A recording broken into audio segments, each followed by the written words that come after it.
it was really an idea that was brought to me by Justine and another producer, and they said to me, wouldn't you be interested in making a film about Natalia Spogo, who I'd known a little bit from seeing her at Covent Garden and that, you know, in Sadler's Wells, but I didn't know much about her personally. And I said, well, do you think she'll be able to do it in English? Because I would find it quite hard to communicate if we can't speak the same language, and, you know, and there's that barrier between us. So they said, well, come and see her. She's rehearsing The Mother, which was this performance.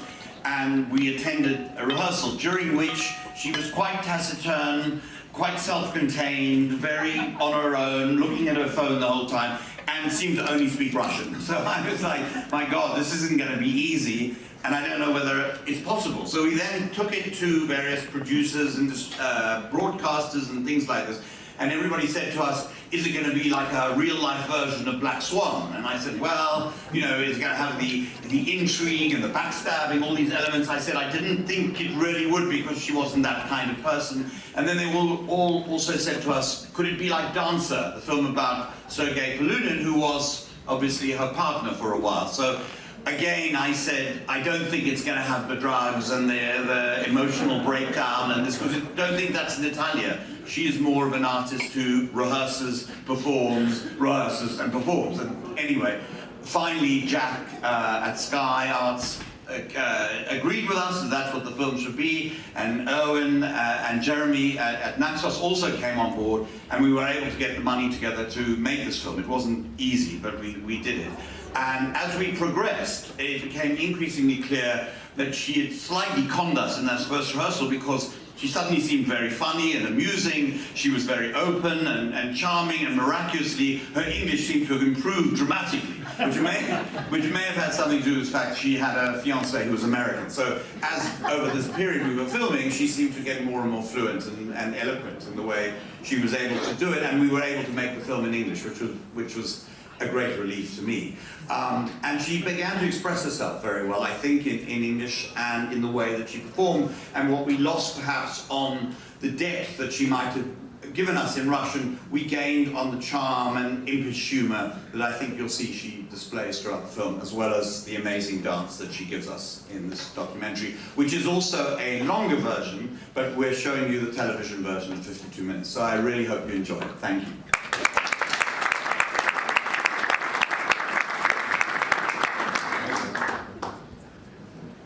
And I think it was a really lucky film, you know, and the fact that we got to make a 50-minute version and an 80-minute version, a feature version and a TV version, was just this great boon. But really it was Jerry. Jerry just made it all look easy.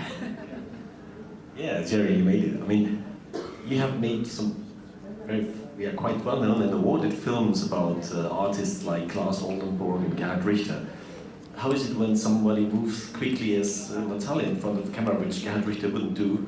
So how was it to actually accompany Natalia over, I think, one full season? So where did it start and how did he come out of that? Well, I think we felt that if we could capture a year in her life, a sort of full season, we'd be able to show the enormous variety of her work, and also to sort of see this thing that she does, which is to combine ballet dancing and her enormously successful career at Covent Garden and the Royal Ballet, along with this very personal, more contemporary work, working with a lot of choreographers she knew. And so I just felt that if we could get the cameras into all these rehearsals and get as close as we could with the cameras, film it all with 2 cameras, and just keep pushing with her and getting her more and more interested in the idea of the film and what we could do to show her, we would have something quite unique and exciting. And, you know, we were lucky with Makarova and La Bayadère to see these 2 working together and so on, and all her different collaborations with dancers and choreographers. And then I had this idea that if you put them talking together, she would become more relaxed, particularly if she was speaking not in her home language. But I think she sort of warmed up and opened up, and you know, by the end she was like, just come as close as you can. When we asked her in one of the Q&As, did it bother her that we were so close, she said no, she had little awareness of the fact that we were standing in front of her with these wide lenses, which gave you the feeling of being right there. until finally, I think I was on the second camera, and she sort of did this thing in the second to last piece with her boyfriend, and came sort of crashing into me, and you can sort of see it, the camera, and I realized I think we were probably getting a little too close. But that was the idea of the film, was to sort of, you know, to really capture the essence of what it is to be a dancer at her level. Really came close to her. I mean, she's herself. She says she's sometimes she's a moody person. Did you find her someday in a really bad mood as well? She was pretty good with the cameras. I mean, you know, she knew when when the cameras were on, she was less. But I mean, you could see elements with her, with Jason, with her boyfriend, where they were a little bit niggling each other and so on. Obviously, there was a lot more tension than perhaps we were shown. But you know, I think if she didn't want us to be there, we were not allowed in. But most of the time, I think she was pretty, you know, open and communicative. I mean, I think one of the amazing things about the film is you just see this volume of work that she commits to every year. And I think her personality is such that she doesn't have these volcanic explosions. She doesn't do sex and drugs and rock and roll.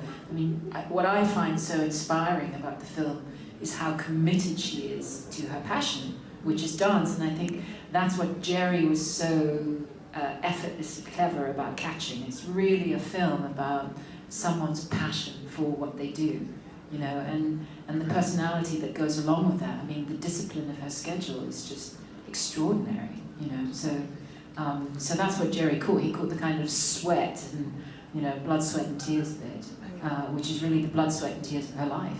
Yeah, which pretty much happens in rehearsals and performance. And you know, when she's in contemporary, she's sort of down on the floor. When she's in ballet, she's up in the air. But you know, in the end, that's what it became, was a film about these incredible rehearsals, which were almost performances in themselves, and obviously the performance.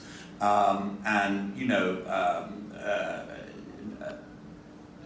Justine and the other producer were very good at sort of keeping her on board and talking to her and making her feel part of it. And that was the way we were able to, you know, to capture this amount of variety for very.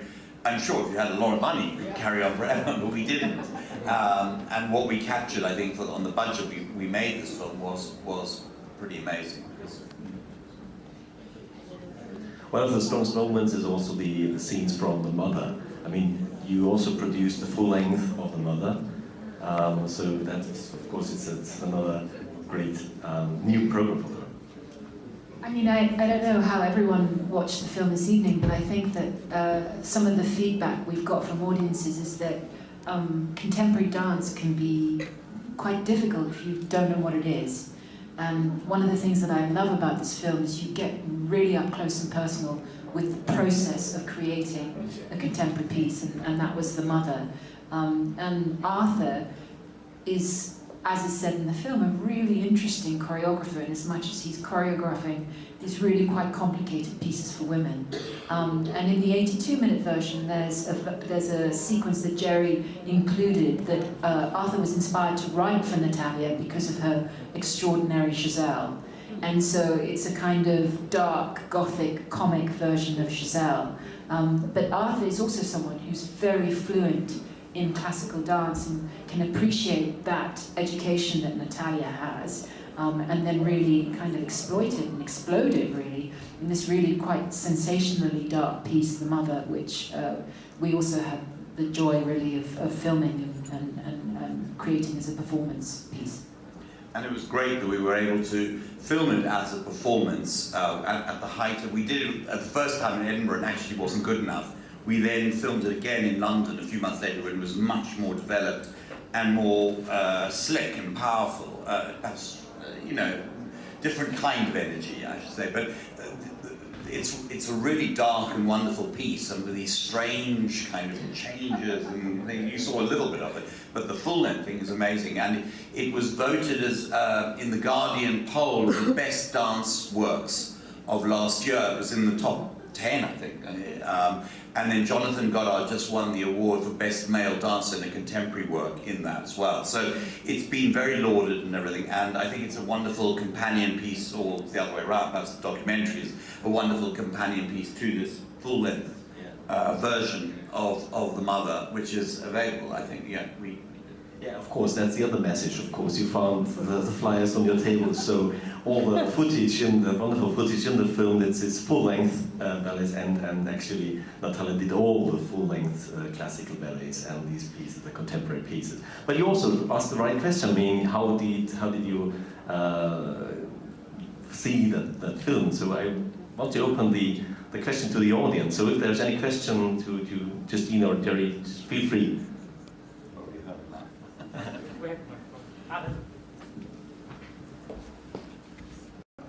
We have seen quite a lot of dance films like this, and very often there is more tension, more drama between the dancers and choreographer or somebody.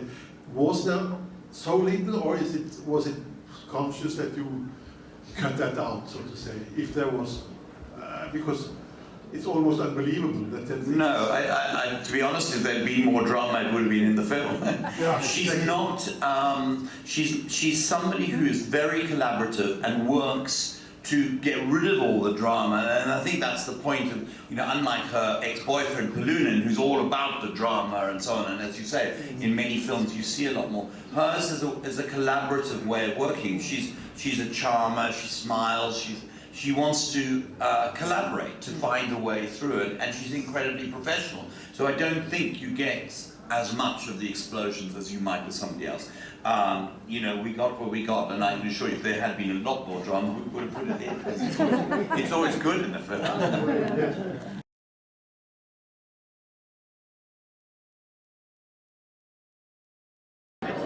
This is the 37th edition of Avant Premiere, and we will present an extraordinary screening program, and of course a very, very interesting conference program with a cross-sector day with representatives from different sectors coming from the creative industry. And we will also have special matchmaking sessions, Sunny Side of the Dog pitching session, as well as an innovation day. And an amazing opening movie.